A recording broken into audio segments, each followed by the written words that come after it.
Okay, so a quick housekeeping and overview of the agenda. So we have two speakers today, Dr. Bumi and also Dr.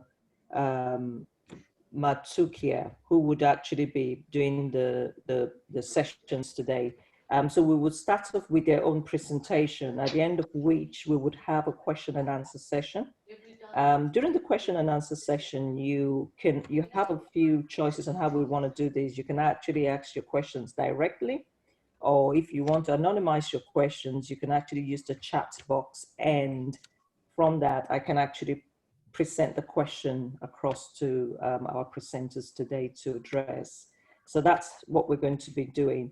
I'm going to keep everyone on mute, and would suggest that we also make sure that we're in speaker view. If you're not sure what that is, right now, I think most of us may be as a default on gallery view, but if you kind of hover your mouse over your screen, your Zoom screen, and look to the top, if it says gallery view, that means you need to click on that and change that to speaker view. And what that would do is just make sure that whoever's presenting, or actually maybe during question and answers asking a question, you actually see who that is, because we do have a lot of people joining today. We had about 90 people who registered for this session. So just to let you know that if you need to see someone on gallery view, is going to be quite difficult. So make sure that we're on speaker view. So I've mentioned, for those who are just joining us now, I just need to again repeat this, which I repeated before I pressed the record button, that we are actually recording this session. So there's going to be a video recording and such. If you don't want to be on video, you can actually come up with the video and audio. And then if you don't want to be on video and audio, then of watching the session later on, because we're going to make this available after this event. So just thought I should highlight that. And I think what I would just have to be doing is at intervals, I'll continue to highlight this, because we just have more people joining. And as I'm talking, I'm actually clicking on the join button to admit people. So it's going to be obviously an ongoing thing. And I just need to make sure everybody's aware. So without wasting much time, I'm now actually going to hand over to our first speaker for today, Dr. Bumi, and he would be doing the presentation, and I'll let him introduce himself and take this forward. Over to you, Dr. Bumi. Hi, everyone. My name's Bumi Olajide. I'm a GP in Havering and Macmillan GP for Havering. I think those in Havering would probably know me. For our colleagues from Redbridge and those from BND, just want to say thank you to everyone for joining this session. I hope it's an educative one, but more importantly, that it actually transforms the way we manage our patients who've got cancer. I'm just going to put my slide on.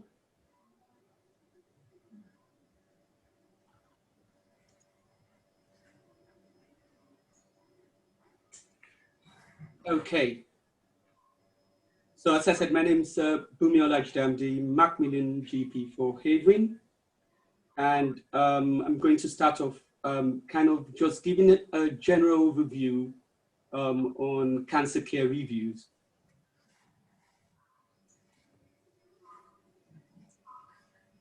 So the objective today really will be to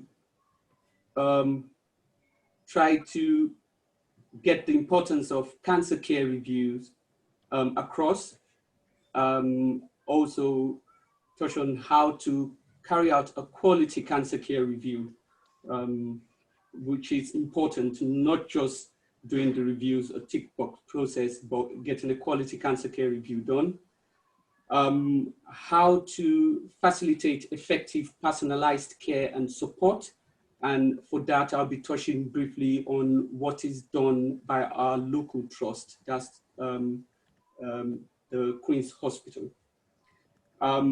my colleague will be touching on the Cancer Care Review list for 2020 and the specifications of the list. So I'm starting off with this, diagram really, and I'm hoping it's clear and people can see it well. It tells a lot. It's the changing story of cancer, and it's important because it informs a lot of decision on the things we do, changes we're making, and how we're managing our patients. So if you look at the bottom left hand, and we look at the 70s, what we see is that cancer was mainly about who's dying from cancer. So it was mostly about dying from cancer. Once there's a diagnosis, it's, oh, when will this person be dying? And that moved 20 years after. In the 90s, it changed. And that was looking at people living with cancer. And that number increased. So rather than where you have majority of patients dying within 1 year of diagnosis, you're getting patients living up over 2 years, just under 3 years. And at that stage, we had about 1.2 million people living with cancer in the UK. And then in the 2010, that number had increased to 2 million people living with cancer. And if you look at the average number of people surviving from diagnosis, you could see that's moved to 6 years. So people with diagnosis of cancer will live in average 6 years post-diagnosis. Now, what we're looking at now is that number doubling by 2030. So by 2030, we're expecting 4 million people will be living with cancer within the UK. One thing I'd want you to notice is the numbers of people dying from cancer, and that's almost steady. So 162 in the 90s, 157, 2010, 172 expected around 2030. So it's roughly about the same number. However, those living with cancer, that number is increasing. So we're going to get more people living with cancer and less people dying from cancer. So I think the slide, again, was telling us is what changes being made. So we're detecting cancer earlier, we're diagnosing cancer earlier, there are better treatments for patients.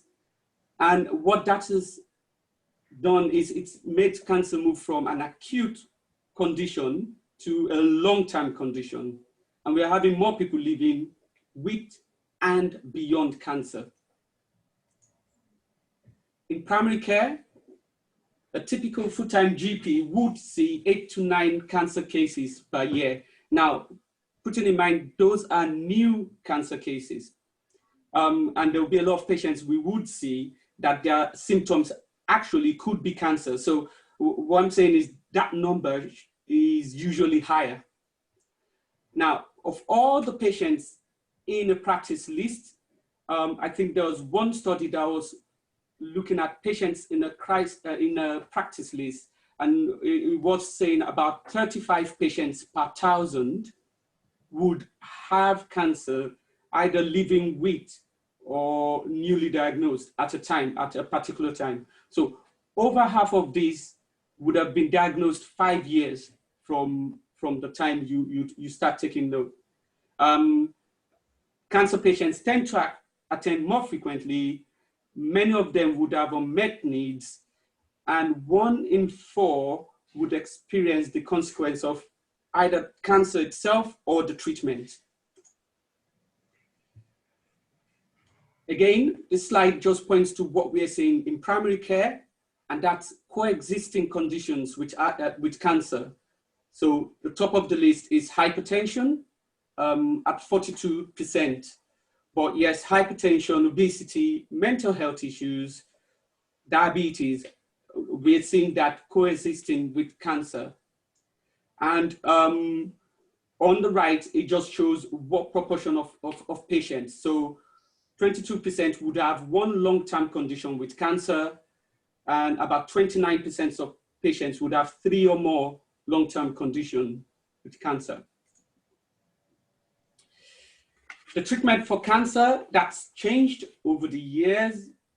What is consistent is the traditional treatment, which is radiotherapy, chemotherapy, and surgery.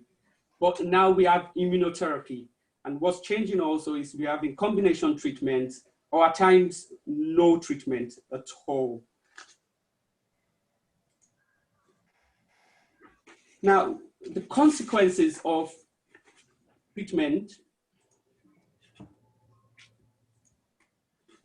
So gastrointestinal problems, vomiting, diarrhea. There's the mental health issues around cancer diagnosis. Commonly, we see patients with pain, either from treatment or the consequence of the cancer itself. The urinary problems, lymphedema, and quite commonly, just feeling generally tired, chronic fatigue, and sexual difficulties. So these are consequences of treatment. Again, we can't forget the financial impact on the patient. And a study by Macmillan in 2017 showed that 4 out of 5 patients with a diagnosis of cancer were worse off by an average of £570 a month. That's a lot. Again, Macmillan looking at the numbers, this is as far back as 2013. We see a huge number of patients suffering from sexual difficulty and tiredness, 350,000. And then the other things we touched on, mental health issues, urinary problems, hormonal symptoms, lymphedema. So cancer care reviews, okay?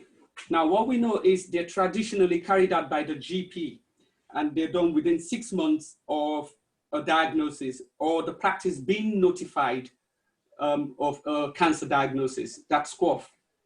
But that's really going to be changing, okay? So there's a group who's looked into what could make care for cancer patients better. And there was a consultation this July. And the aim, kind of what they are looking at now, is making sure that GPs are able to monitor patients, not just within the first 6 months, but there is a review at 3 months and at 12 months of receiving a diagnosis. So that might be coming into the QOF. And the main thing is you're looking at the percentage of patients with cancer who were diagnosed within the preceding 12 months, who have had a discussion, so a discussion with their clinician within 3 months of diagnosis. And the second point they'll be looking at is the percentage diagnosed within the preceding 24 months who have had a cancer care review using a structured template. And that will be within the 12 months of diagnosis. So I think that 6 months will be going, and we'll get final confirmation in September, okay? Now, so having a cancer care review, it should provide the person living with cancer that opportunity to think through their needs. And that is done with the support of their healthcare professional. And the aim will be to arrive at the best plan to meet their needs. Now, who should be doing it? previous slide, I said traditionally it was taught the GP, but we know better now. There is, well, there was a project done in Lanarkshire where they got 10 nurses, and they pulled a cohort of just under 400 patients. And it was the nurses doing the review. What they did also was that they gave the patients questionnaires really to give information before their review, so that the nurses are guided as to what they should be touching on. And 85% of those patients scored the quality of that review 8/10 and above. So it's moved away from just GPs now to any qualified healthcare professional within the practice, but especially nurses. They have this really, really close bond with the patients. When, we've talked about when, 6 months, but that's probably going to be changing. And my colleague will be touching on what's going to be happening BHRUT, where even before the change, we've kind of thought ahead and I've looked at an increased period where a cancer care review should be done. How? That's changed also.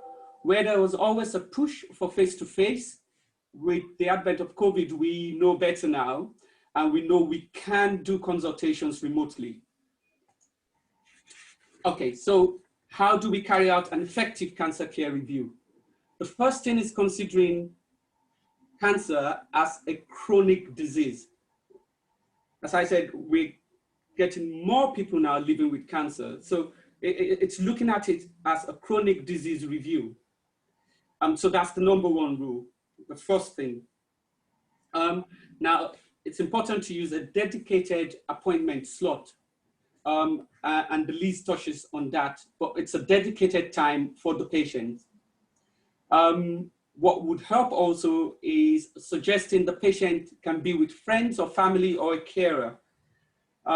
So this is not just coming into the practice. As I said, we're looking at remote consultation also. So if they want to be with friends or family at home, then that's absolutely fine. It can either be on the telephone where they put it on speaker, or a video consultation. One thing I would say with that also is really applying the rules of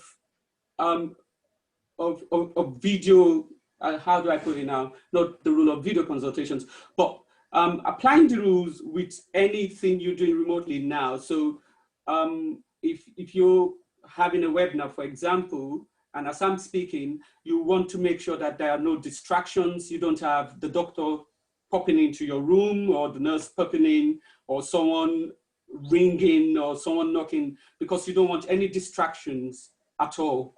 It's the time for the patient. So you could put a do not disturb on your door, or you let everybody know you're doing a cancer care review if you're going to be doing it via video. It's important to help the patient to prepare. As I said, that study from Lanarkshire, what they did was they actually gave the patients a checklist.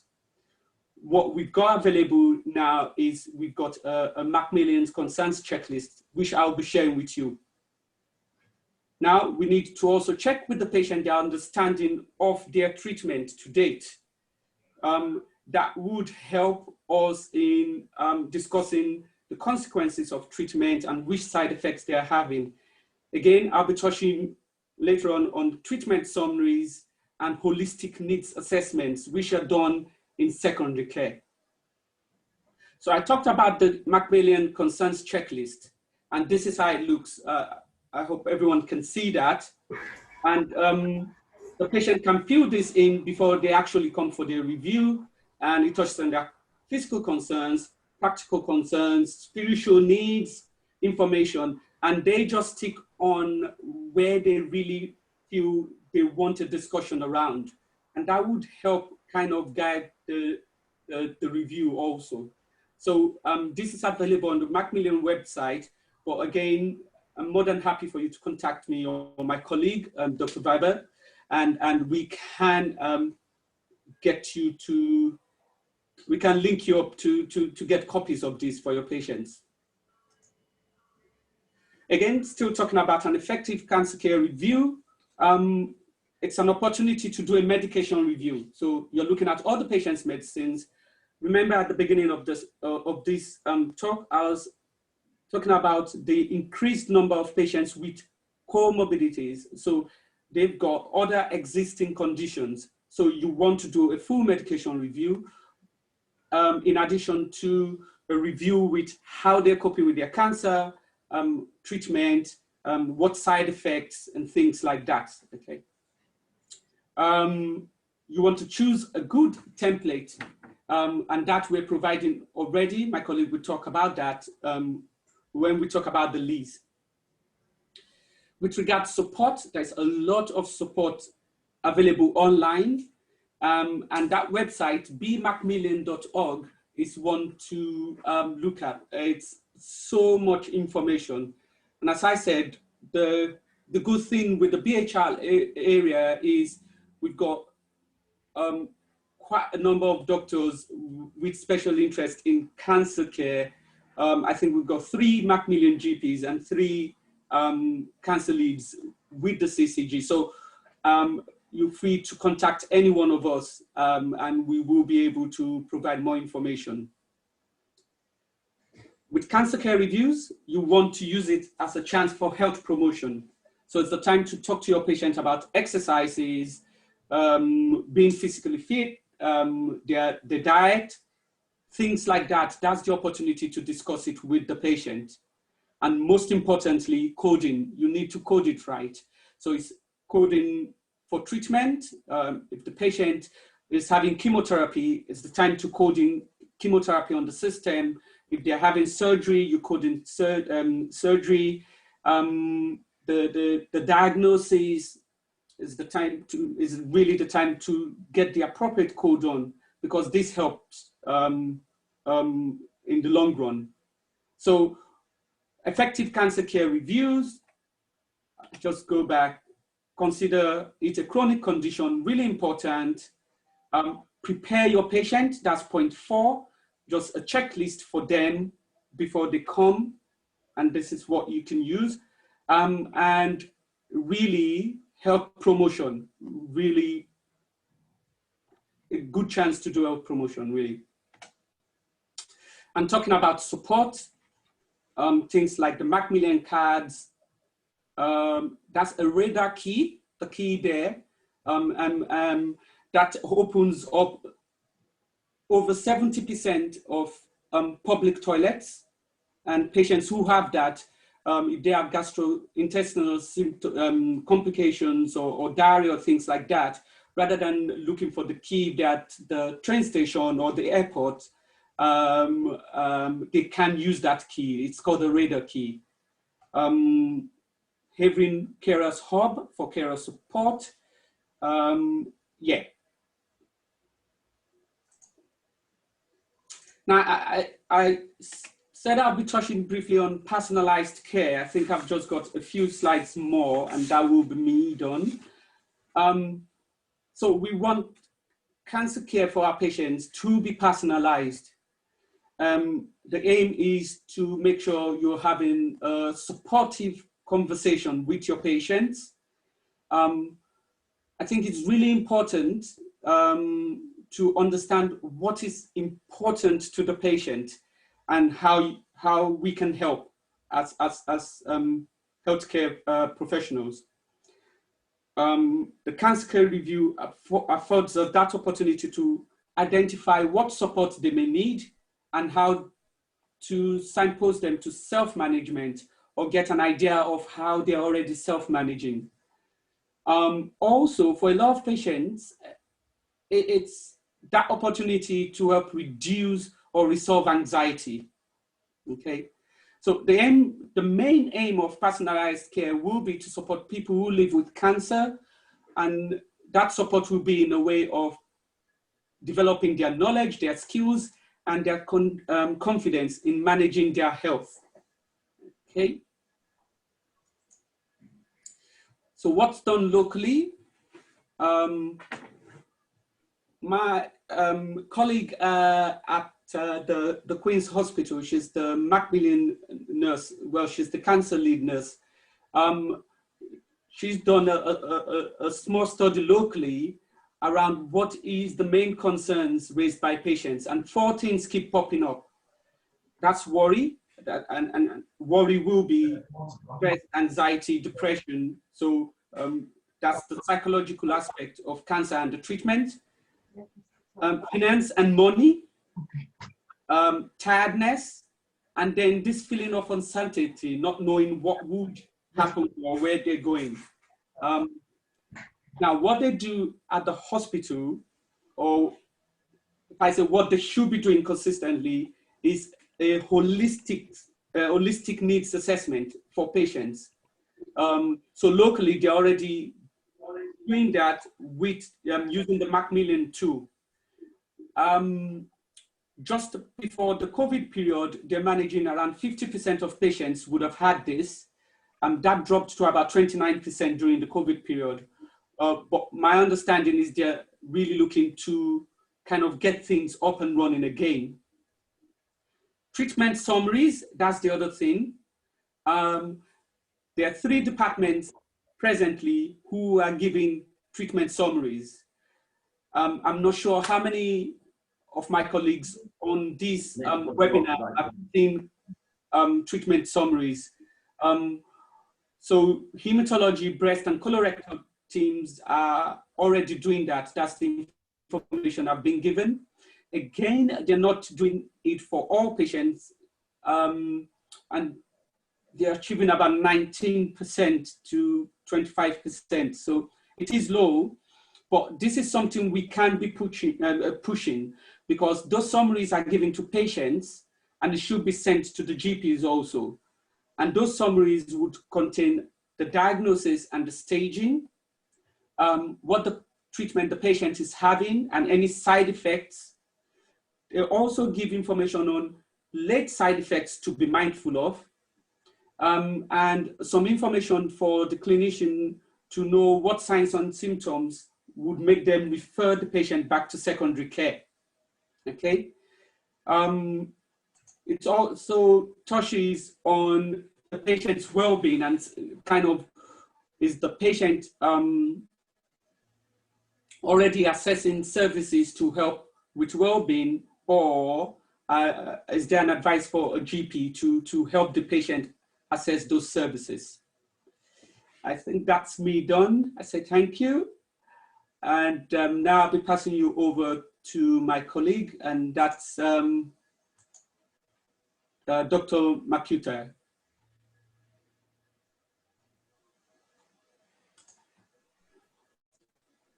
Yeah, Vibert? You're on mute. Okay, great. There you go. Okay. Can you hear me? Yes. Yeah, that's great.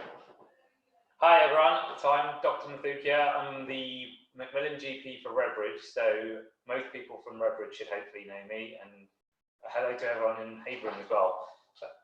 Firstly, I want to just say thanks for attending. I know it's probably the end of lunchtime, so hopefully I won't be too long. I'm just going to be following on from what Bunmi's been talking about, and just telling you a little bit more about the Cancer Care Review list specifically. Okay, bear with me. So, from what Bunmi's been telling us, we can all see the importance of the Cancer Care Review. It's been highlighted over a number of years that with the cancer story changing, we need a more effective way of picking up these patients who seem to be lost after they finish treatment and they're the ones living with cancer. And so in BHR, we've actually been quite forward thinking with this.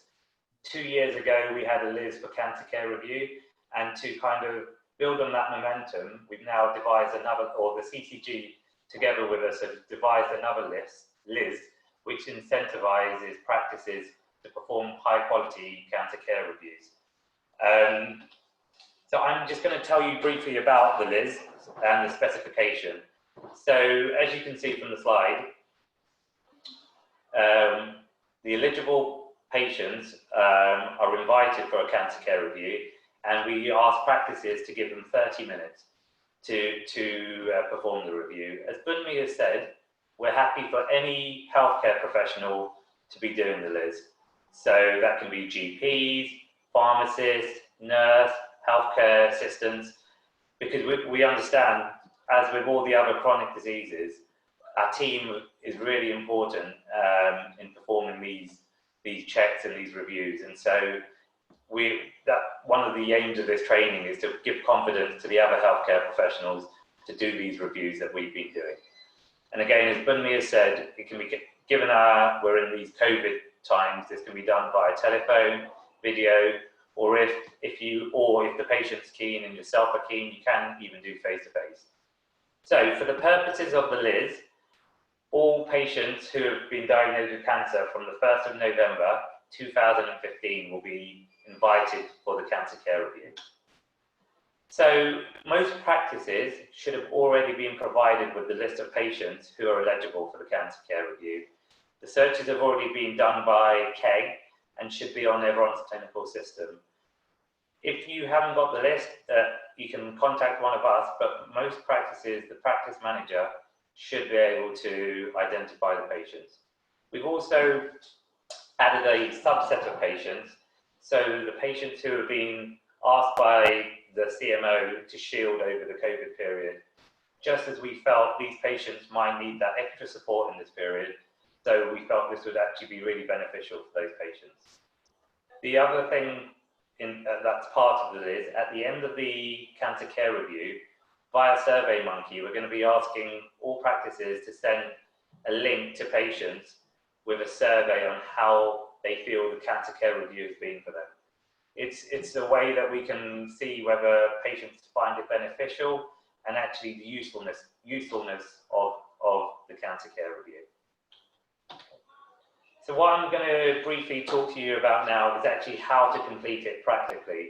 So these are just the practical steps on what you're expected to do and how to also perform a good quality cancer care review. So the first thing to note is that there is a set template that we expect everyone to complete. What I've got on screen now is the EMIS template, and if you can see where I'm moving the mouse, in template it will be under Cancer Care Review, BHR version 1K. So I ask everyone who's performing the LIS to use this template. So this has been a combination of various templates, but we've tried to make one which we feel isn't over arduous for people to complete, but also gets the information and enables a good conversation with patients about their cancers. So if you can see the screen, there's two kind of ways of completing it. There's tick boxes and there's drop down boxes, but there is also free text. So what we need from everyone is to tick every single box in there, but also try to complete the other areas, which are the drop down menus. And where appropriate, fill in the free text to get as much information. By following the structure of the template, it hopefully gives some structure to the review itself and enables people to follow a similar structure when they are having the conversation. Because at the end of the day, the review is similar to your diabetes review, similar to your asthma review. It's a conversation that you're having with the patient, and also it's about trying to identify the areas in which you can support them. But also, by following the structure, it gives you prompts, and also it will help you decide where they need support. So I'm just going to take you through the first page initially. So you can see there's a few tick boxes, which is just kind of that you are performing the cancer care review, who it's been performed by, and what type of consultation. And then following that, just a couple of questions about treatment options. The next part of the review is looking at various aspects.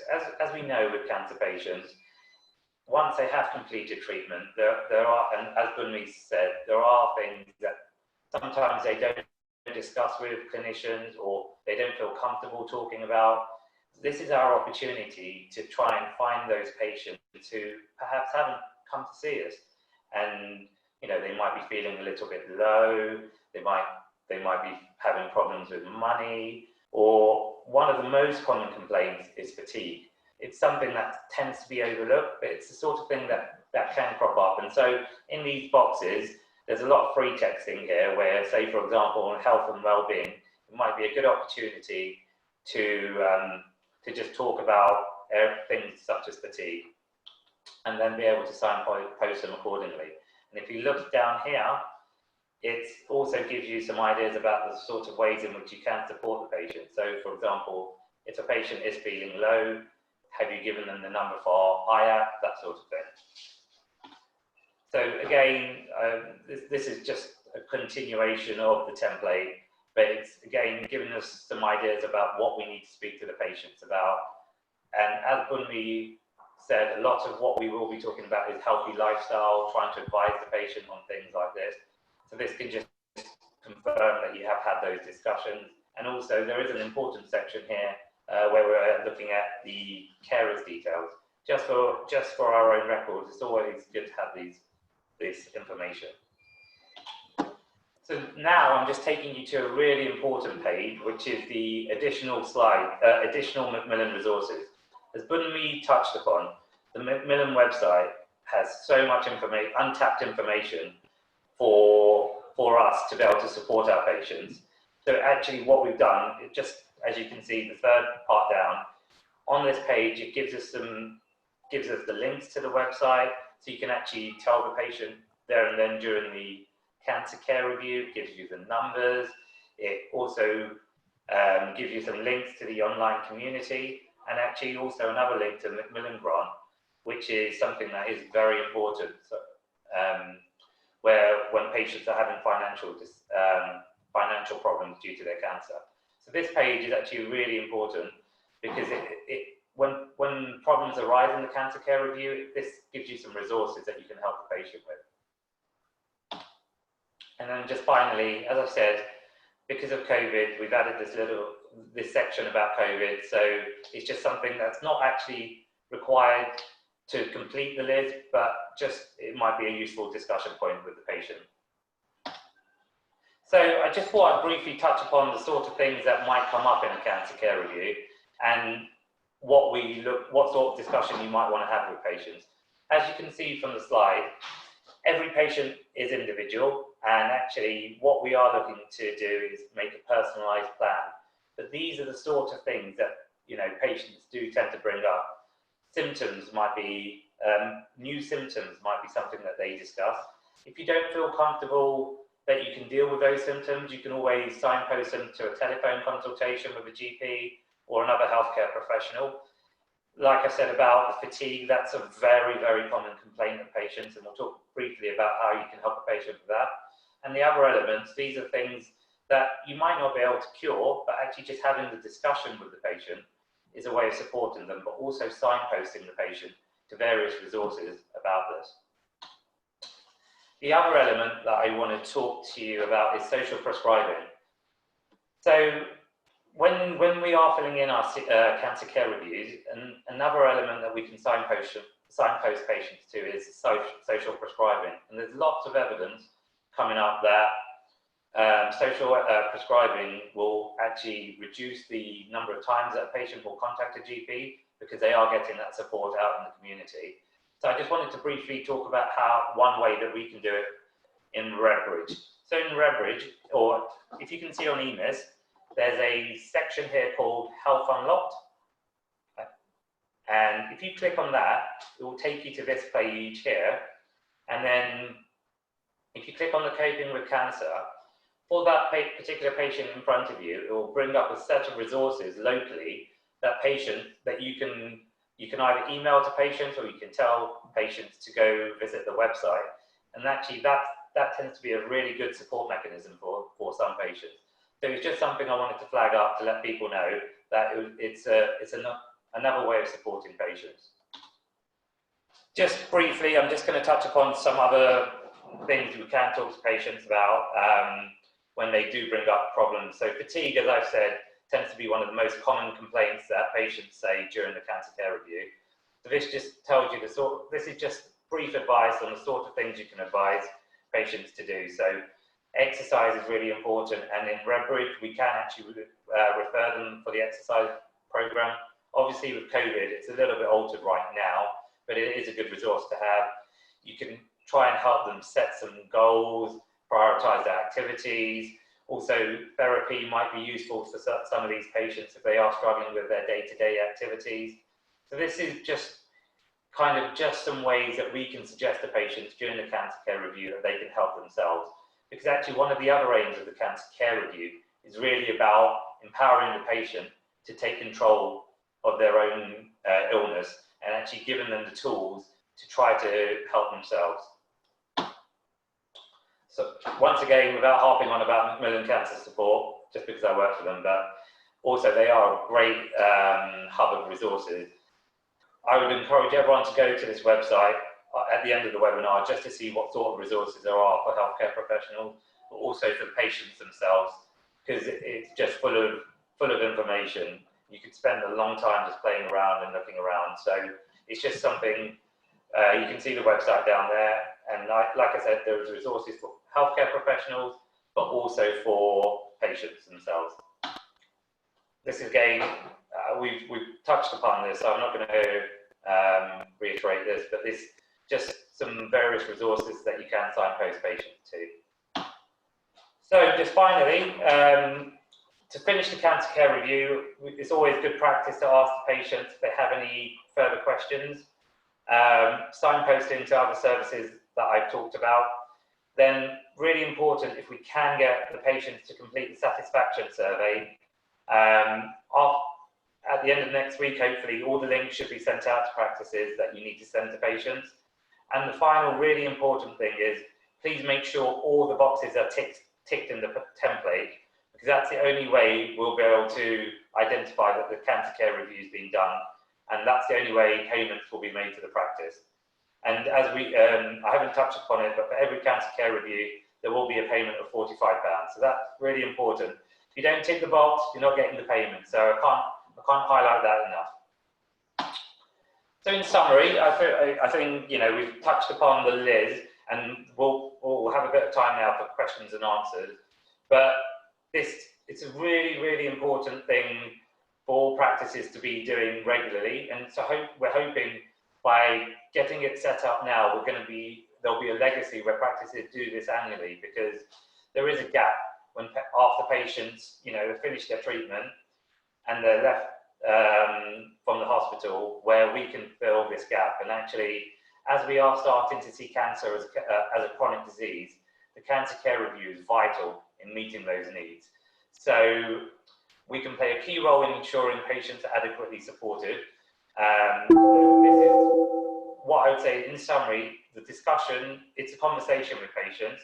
Try to follow some form of a structure. And so after the webinar, I'd encourage everyone to go look at the template, see what sorts of things are expected to be filled in, but also have a little play around so you know how you might structure the cancer care review. Try to empower the patient to take some self-help and personal responsibility, because actually that's really important.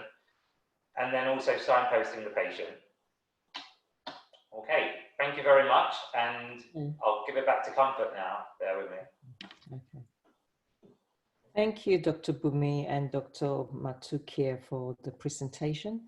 We've had quite a few questions coming in the chat section. So I'm not too sure, how would you like to answer the question? Do you want to look through the chats? Some are directed at you, Dr. Bumi, and some are actually generic. So what I thought we could do is if we open up the chat and kind of walk through the questions coming through, or do you want those who have posted the questions to actually ask the questions verbally? What's your preference? I think if we go through the chat, we can try to address them. Okay.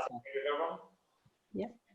Yeah, I agree with that. I think if we go through the chat, if there are people who've got questions that they would want to ask on the platform, they could use the hand raising icon. I'm not sure if everybody knows how to do that. So shall I read out the first couple of questions and then we can try and answer them? Yeah. So the first question is from Amber Sharp. Secondary care do not give dates of treatments therapy, dates of surgery, etc. So I guess the question must be, how do we record them? Or so I think what Bunmi was talking about with the treatment summaries are, those three specialities have started sending us treatment summaries, which should include the dates of the treatments, what therapy they are on. And at the moment, as far as I'm aware, it's only the three specialities. Is that right, Bunmi? Yes, so I did speak to BHRUT today, and it's those three specialties mainly. I think I've actually got the email here. That's hematology, breast, and colorectal. They're trying to get some consistency into those treatment summaries coming out to GPs. They kind of fairly bulky documents, and I think they are trying. We know they can do better. We've pushed to say we need those summaries. What's happened with COVID is there's been that setback again from COVID, but they're really working at it. As we mentioned, the treatment summaries are really a really valuable tool because the patients have them. It's what also just asking the patient. Some patients might actually have them before they review to say, have you got a treatment summary from the hospital? But they're valuable tools to help the cancer care review. Okay, the next question is from Amber Shah as well. So I think it was about which template to use. So for the purposes of it's the one that I said, so actually the Liz uses the Macmillan template itself, but on our EMIS systems, it's under BHR KEG version 1. That, please, if we can all use that for the purposes of the Liz. Is that it? Yeah. Is that right, Bunmi? Are you happy with that? Yes, I think Dr. Shah might want to, is leaning towards his system. Yeah. Question. Dr. Shah? Yeah, I think using two templates is rather time consuming and duplicates the work unnecessarily. So we should probably be focusing on one template only. Okay, so it's just one template. It's the cancer list template. It does link with the Macmillan. It looks like the Macmillan one, but it is the list template we would suggest you use. Yeah, what Bunmi said, so it's just a one template to be filled in. And that's incorporated the Macmillan template within it. So please just only use the one that says BHR KEG version 1. Yeah, okay. Yeah, thank you for that. No problem. So the question. The next question is, med review isn't a tick box on the new template. How do we record this? So similar to other reviews, you know, when you do your diabetes, your asthma, it is medications. And even as part of the spec, med review is there. It isn't on the template. So if you have done a med review, at the end, you can just, how you normally just free text, or not free text, how you normally say you've done a med review, that's how you do it. There isn't a box as such on the template, unfortunately, but how you would normally click that you've done a med review is the best way to do it. I hope that answers that. Yeah, that's where coding comes in. Please do code. Medication review with patient, medication review, just code it. Yeah. So the next is, yeah, the Q&A. So someone's asked for the slides. So yeah, we can get all the slides sent over. That's not a problem. I'm happy to do that. And I think I'm sure Bunmi will be happy. Yeah, that's fine. And there's a few for you now, Bunmi. So. Yeah, does Havering have e-social? I'm taking, is that social prescribing? Or just social prescribing, online social prescribing? That's Karen. Me. Hi. Yeah, I've missed up the first one. Yeah, is this the e-social prescribing? Do we have that on our system? No, not specifically, but what? I think what my concerns are is if I'm doing as practice nurse non-prescriber to direct people to correct services, say for finance and stuff. If we've got it on the system, I can click it and give them the email, phone number, or whatever. rather than referring them back to you, so I can deal with it at the time. So for Havering, Havering's just employed social prescribers. So not social are you alluding to, but social prescribers. And what they've done is they've generated forms, referral forms, and that will be going on the system really soon. I think within the next 3 weeks. So they've done referral forms. That's through the PCNs for Havering. So each social prescriber for our PCN, I know that's being done already, and that should go on the system, and that can be used for signposting patients or referrals. Okay, thanks. Yeah. Okay. Where are we up to now? That's Rachel. I need a preview on e-social prescribing, please. I didn't really get that. Okay. Okay, so this was more for the Redbridge cohort. It's just a way to for clinicians to see what support services are available. In our EMIS system, there's a box which says Health Unlocked. If we press that, it opens up a new page where you can click on cancer, and it will offer you support services. There is going to be some future training on social prescribing, and we can, where this will be touched on further. But most practice managers should be able to show you how to get to the social prescribing section. If that answers it, Rachel? Yes, thank you. Okay.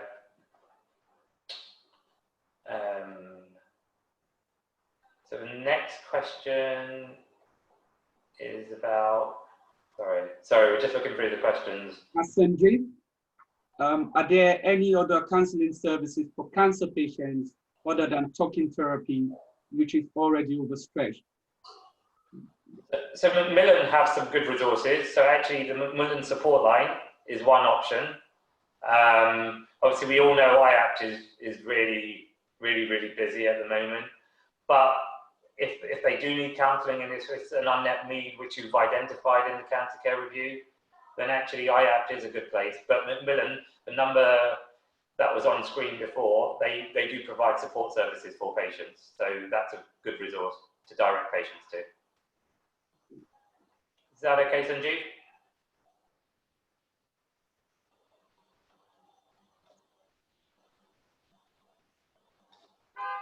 Okay, should we go to the next one? What are we expected to discuss in cancer diagnosis and treatment? So, yeah, I think with cancer, so I'll start really kind of taking us back to those treatment summaries. The aim is to get all patients to have it because it would really help, especially for the nurses in discussions around treatment or diagnosis. Now, we're not expecting anyone to be a guru in cancer. I think for us also, we're learning. The aim of the cancer care review is just the basic standard information. The purpose is, as we said, that discussion with the patient to help identify their needs and how best we can support them in managing it. So once you know the diagnosis, treatment is basically, are they having chemotherapy or radiotherapy or is it immune therapy? That's all you need to know. Obviously, in some cases, patients would tell you about what side effects they're having. And I'll tell you from experience, really about 8 out of 10 times, the patients actually know more about these things even than the clinician because they would have had a lot of information from secondary care already. So you're not really going into a lot of details. You wouldn't need to be doing that. It's just the basic diagnosis and treatment. Is it chemo, radiotherapy, or immunotherapy? If you've got any questions, any burning questions. It's just opening up to the patient there to say, I'll let the doctors know, or do you want me to speak to the doctors and we give you a call back? Yeah, and I think just on top of what Bunmi said, I think the cancer diagnosis and treatment, it's more of a conversation starter as well. It can be used just to have a general brief discussion at the start of the review. So I think that's where it serves the purpose. Yeah. Actually, it also says a discussion about complication of treatment with patients. So that's why I was a bit concerned that, you know, if we are going into detail with treatment options, some of the patient would already have their treatment finished, and some might be still on treatment. So do you suggest that after the treatment is finished, that's when we should do reviews, so we can just have a kind of a review with them to say how did they feel and how did it all go, kind of discussion in simple phrase, to have a review of how did they feel when they were in treatment or under treatment, or, you know, have a detailed discussion. Yeah. So Yeah. if they're undergoing active treatment, it's not, they'll have an oncologist or a specialist that they will, if there are specific symptoms they're suffering, that they will discuss with. So you can have a discussion about it, but then you would signpost them back to the appropriate person. If it's following treatment, then it is about the later effects of cancer and the later effects of treatment. And, you know, there's lots of different things that when we talked about, i.e. the GI disturbances perhaps, that they've not addressed with anyone, the fatigue, and it's about addressing those sorts of concerns, if that makes sense. Okay, sorry, Dr. Bumi and Dr. Matuki, I'm kind of conscious that we only have a few more minutes, and there's still questions coming through. So what would you suggest? There's just one really important one. Can I just answer? It's about the box with the template from Hannah Williams. Yes, can we make sure every box is ticked? Because if not, so in that first page of the template that I showed you, please ensure every box is ticked, because that is the only way it will register with K that the template has been done. So that's really important for payment purposes. Yeah, I think for the questions, we kind of envisage this would happen. It's the number of people who've registered. And what we've said is there'll be FAQ kind of put up. So with the video, a lot of these questions, if not all, we would have answered them, and those answers can then be seen there. And also, as we said, I think we can be contacted, and those ones we can't answer. As I said, they're the clinical leads for cancer from the CCG, and if the whole group can't answer, then we'll contact DHRUT and have answers. So yeah, the questions, I think it's fine to keep coming. We won't be answering them today, but we will take note of those questions and answer appropriately. Yeah. Yeah, and can I just reiterate what Bunmi said? So if people do have questions, so in Redbridge, feel free to email me. Email we can get it sent out to you. So, but my email is fiber.mathukia@nhs.net. And for Havering professionals, if you'd like to email Bunmi with any burning questions, and I'm sure he's happy to answer. Thank you. Okay. If we get comfort back behind the wheels. Thank you. Okay, thank you, Dr. Bumi and Dr. Matukia, for the presentation and also answering the questions. And also just want to say a big thank you to everyone who's been able to attend today. As they've mentioned, you can contact them directly. This video would definitely be made available for viewing after the event. A link will be sent out. And also we've mentioned about the FAQ, the frequently asked questions, based on these questions would also be addressed. So I believe that's it. I don't know, is there anything else that we need to touch on before we close the session? Thank you very much. No? Okay, Dr. Matukia, thank you. And Dr. Thank you. Just want to say thank you, everyone, for taking the time. There's another session. Is it next week, Viber? Next Thursday. So yeah, if you want to watch it again, if it was that good, again. Well, yes, we're available. As I said, the BHR area, we're pretty lucky. You've got the Macmillan GPs and you've got the CCG cancer leads also, and we all work together as a team. So keep the questions coming. We would attempt to answer those. Yes, you can contact us directly also.